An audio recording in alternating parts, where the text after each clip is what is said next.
সুপ্রিয় দর্শক, আসসালামু আলাইকুম ওয়া রাহমাতুল্লাহি ওয়া বারাকাতুহু। জীবন দিয়েছেন যিনি, বিধান দেবেনও তিনি।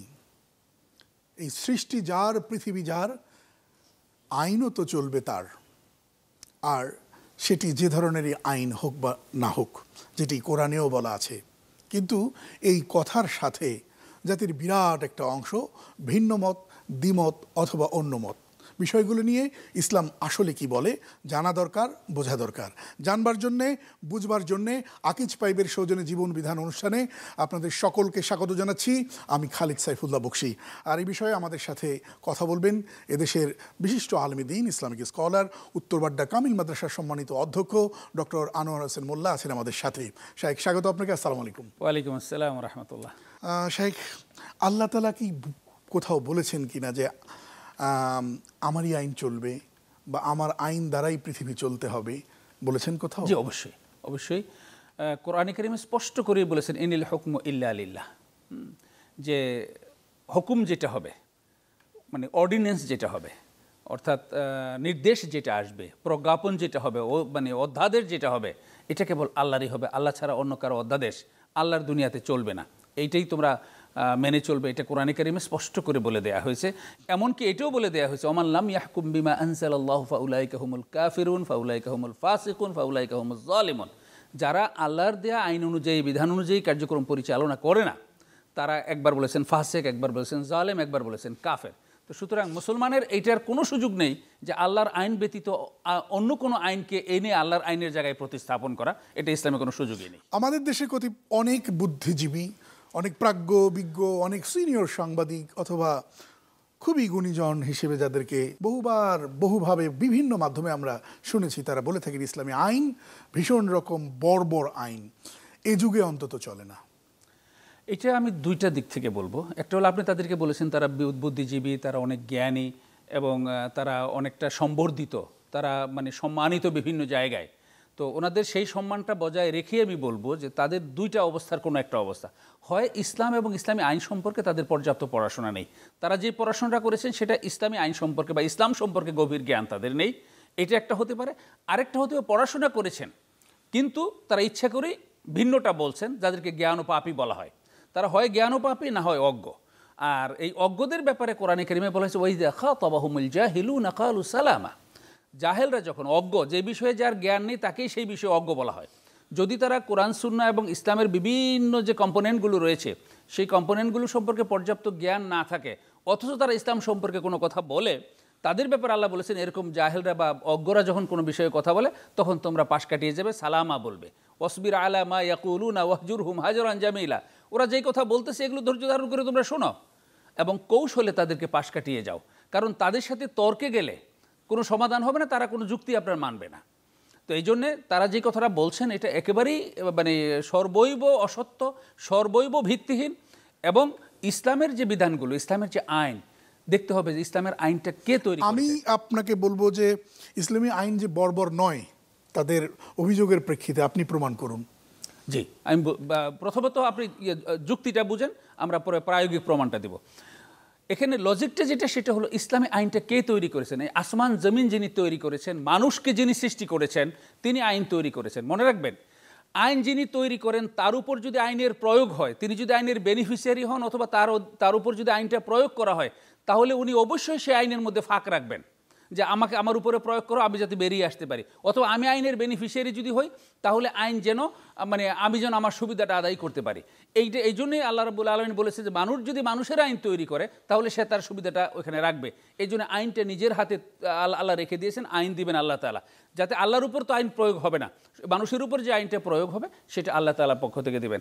সুতরাং যেই আল্লাহ রাব্বুল আলামিন মানুষ সৃষ্টি করেছেন তিনিই জানেন যে কোন আইনে কোনটা বিচার কিভাবে করলে, কোন মানে দণ্ড দিলে কিভাবে, কোনটার মানে এনআম বা পুরস্কার কিভাবে দিলে জাস্টিফাইড হবে, সুবিচার হবে, সেটা তিনিই সবচেয়ে বেশি জানেন, যেহেতু তিনি একটা আইনের খুব সমালোচনা এভাবে করা হয় যে চোর চুরি করলো, সে তার দারিদ্রতার কারণে পেটের দায়ী করলো বা যেভাবেই করলো। ইসলাম কত খারাপ দেখো, যে ওয়াসারিকু ওয়াসারিকাতু ফাকতাউ আইদিয়াহুমা, এই আয়াতের মধ্যে বলা আছে যে চোর চুরি করলে তার হাত কেটে দাও। তো একটা মানুষের যদি হাতই কেটে দেওয়া হয় তাহলে আর কর্ম করে খাবে কি করে? এটা আবার কেমন আইন? যে আইন দুই ধরনের। একটা আইন হলো প্রতিরোধমূলক, আরেকটা আইন হলো প্রতিশোধমূলক। ইসলামের এই যে দণ্ডবিধির যত আইনগুলো আছে সব আইন হলো প্রতিরোধমূলক। আইনটা এমনভাবে করা হয়েছে যাতে ওই সমাজে এই জিনিসগুলো আর না হয়।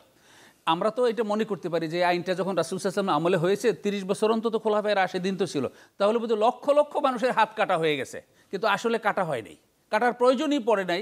কারণ এই আইন যখন নাজিল হলো, এই আয়াত যখন নাজিল হলো, এই আইনটা যখন বলবৎ হলো, তখন মানুষ চুরি করা ছেড়ে দিয়েছে, মানুষের জানমালের নিরাপত্তা চলে এসেছে। এই আইনগুলোকে বলা হয় প্রতিরোধমূলক আইন। এই আইনটা শক্তভাবে করার কারণে মানুষ চুরি ছেড়ে দিবে, মানুষ ডাকাতি ছেড়ে দিবে।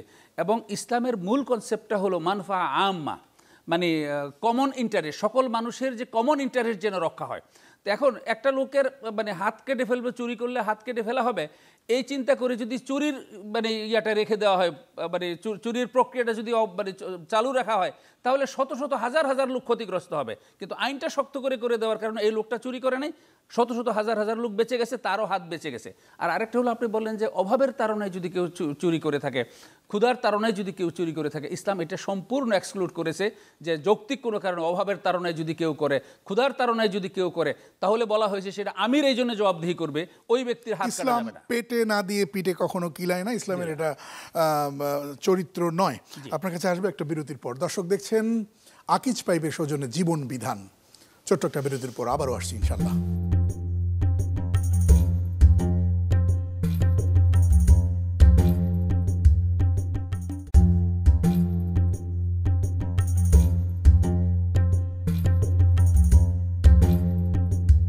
স্বাগত আরেকবার, সাথে থাকবার জন্য অসংখ্য ধন্যবাদ। দর্শক দেখছেন আকিজ পাইপের সৌজন্যে জীবন বিধান। আজ আমরা কথা বলছি ইসলামী আইন কি বর্বর, অনেকে তো বর্বর বলে থাকেন। শায়েখ আছেন আমাদের সাথে, ডক্টর আনোয়ার মোল্লা। আপনি চমৎকার করে বলছিলেন, আরেকটা আয়াত যদি নিয়ে আসি, আযযানিয়াতু ওয়াযযানি ফাজলিদু কুল্লা ওয়াহিদিম মিনহুমা মিয়াতা জালদা। এই যে নারীরা যদি, নারী পুরুষ যদি জিনায় লিপ্ত হয়, আর তারা যদি উভয়ই বিবাহিতা থাকবার পরেও যদি এরকম পরকীয়ার মাধ্যম দিয়ে এই ঘটনাটি ঘটায়, তাহলে তাদেরকে একেবারে সংগ্রেসার শেষ করে দেওয়া হয়। এটাকেও বর্বর বলা হয়ে থাকে। যে এখন আর এটা বলা হয় না, কারণ আমাদের দেশেও কিন্তু এই মানে ধর্ষণ বা এই জাতীয় মানে অপরাধের জন্য সর্বোচ্চ শাস্তি করা হয়েছে, মৃত্যুদণ্ড পর্যন্ত বহাল রাখা হয়েছে। এটা একসময় বলা হতো, এটাও উদ্দেশ্যমূলকভাবে বলতো। এইটাও একটা প্রিভেন্টিভ মেজার, এই আইনটাও প্রতিরোধমূলক ব্যবস্থা। এই আয়াত নাজিল হওয়ার পরে মানুষের ধর্ষণ কমে গেছে। আরব সমাজে কি পরিমাণ যে নারীরা মানে অবহেলিত ছিল এবং নির্যাতিত ছিল, ইসলাম আসার আগে যে কি পরিমাণ তারা নিরাপত্তাহীনতায় ভুগেছে, কারো মানে ইজ্জত আবরুর কোনো হেফাজত ছিল না। কিন্তু যখন এই আইনটা করে দেয়া হলো, মেয়েরা খোলা মানে আকাশের নিচে তারা ঘুরে বেড়াতে পারছে, তাদেরকে কেউ, রাসূল সাল্লাল্লাহু আলাইহি ওয়াসাল্লাম হাদিসে এটাও বলেছেন যে আলহামদুলিল্লাহ এরকম একটা সময় আসবে যে মানে সানা থেকে হাজারা মাউত পর্যন্ত একজন সুন্দরী মহিলা একাকী রাতের অন্ধকারে হেঁটে যাবে, হিংস্র জীবজন্তুর ভয় ছাড়া অন্য কোনো ভয় তার অন্তরে থাকবে না।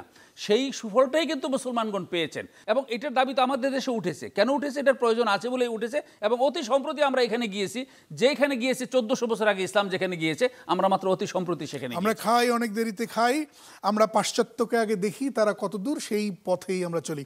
একটা প্রশ্ন রাখতে চাই, এদেশের 90% উপরে মুসলমান, যারা ফজরের আজানে যাদের ঘুম ভাঙে আর দেখা হলেই সালাম কালামও দেয়, আর মরে গেলে সাদা কাপড় আর সেই বিসমিল্লাহি ওয়া আলা মিল্লাতি রাসূলিল্লাহ, বিয়ে শাদী সব কিছু ইসলাম অনুযায়ী হয়, তারা সবাই এবার বলেও থাকেন যে না, আল্লাহর আইন কখনো মানবের পক্ষে ছাড়া, মানব সেবা বা সমাজের স্থিতিশীলতার বাইরে হতেই পারে না। কিন্তু তারাই যখন আবার ক্ষমতায় যান বা আইন তৈরি করেন, পাশ্চাত্য থেকে আমদানি করেন, বিষয়টা আসলে কেন এমন হচ্ছে? আমাদের এই উপমহাদেশের কথা বলি, অথবা আমাদের থার্ড ওয়ার্ল্ডের যে সমস্ত কান্ট্রিগুলো আছে, যেগুলো একসময় কলোনি ছিল, তো এই কলোনিয়াল অবস্থা থেকে মুক্ত হওয়া যে সমস্ত স্বাধীন রাষ্ট্রগুলো আছে, এই রাষ্ট্রগুলোর যে রাষ্ট্রীয় কাঠামো এবং সামাজিক কাঠামো যেটা গড়ে উঠেছে, সেটা কিন্তু পাশ্চাত্য থেকে নেয়া।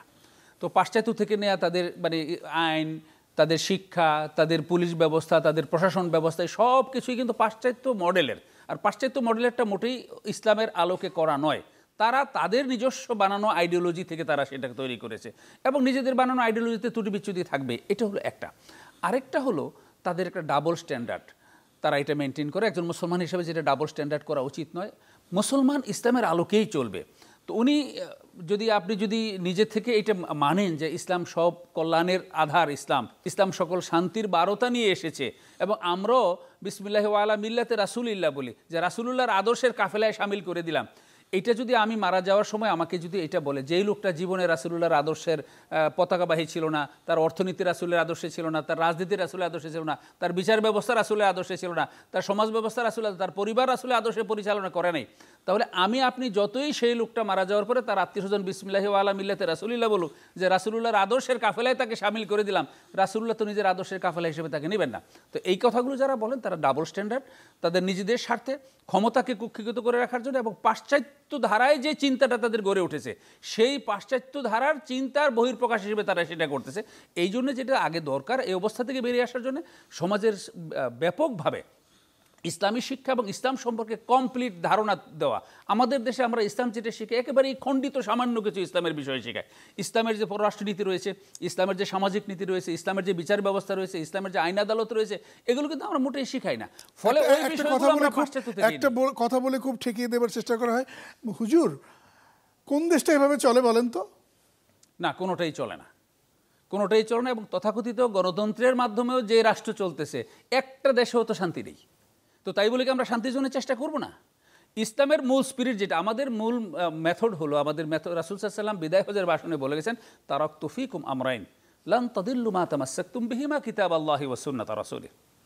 আমি তোমাদের জন্য দুটো জিনিস দিয়ে যাচ্ছি, যতদিন এই দুটো জিনিসকে মজবুতভাবে আঁকড়ে ধরবে, তামাসসুক মানে হলো খুব শক্তভাবে ধরা, যে ততদিন পর্যন্ত তোমরা পথভ্রষ্ট হবে না, গোমরা হবে না, লক্ষ্যচ্যুত হবে না, কক্ষচ্যুত হবে না। একটা হলো আল্লাহর কিতাব পবিত্র কোরআন, আর একটা হলো রাসূলের সুন্নাহ। আমাদের মূল মানদণ্ড কিন্তু এই দুইটাই, এই দুইটা আমাদের ধারণ করতে হবে। এখন এই দুইটা বর্তমান পৃথিবীর কোনো মুসলিম কান্ট্রি এই দুইটাকে মানে সক্রিয়ভাবে শতভাগ তারা ধারণ করতে পারে নাই বলে ইসলামের সুফল তারা পাচ্ছে না। অন্য কেউ পাচ্ছে না বলে আমি কি চেষ্টা করব না? আমি তো চেষ্টা করে দেখবো যে আমি যেন তার সুফল পেতে পারি। জি দর্শক, কথা তো ছিল আপনার কথা শুনিব, কথা তো ছিল জনতার কথা শুনবো, কথা ছিল দেশের মানুষের পালস বুঝেই তা করবার চেষ্টা করব। কিন্তু সেই আজান শুনে তাকবীর দেই, পাশ্চাত্যের আজান, আর বন্ধু দেশ নামক প্রত্যাশার সেই আজানের জবাব দিয়েই চলছি যুগের পর যুগ। সময় এসছে নিজেদের কথা শুনবার, আপন কথা শুনবার, জনতার কথা শুনবার। আল্লাহ তাআলা তৌফিক দান করুন দায়িত্বশীলদের, আমিন। ডক্টর আনোয়ার হোসেন মোল্লা, অনেক ধন্যবাদ আপনাকে। জি, আপনাকেও ধন্যবাদ। দর্শক, সেই সাথে ধন্যবাদ জানাচ্ছি আপনাদেরকেও যারা এতক্ষণ দেখছিলেন আকিজ পাইবের সৌজন্যে জীবন বিধান। আসসালামু আলাইকুম ওয়া রাহমাতুল্লাহি ওয়া বারাকাতুহু।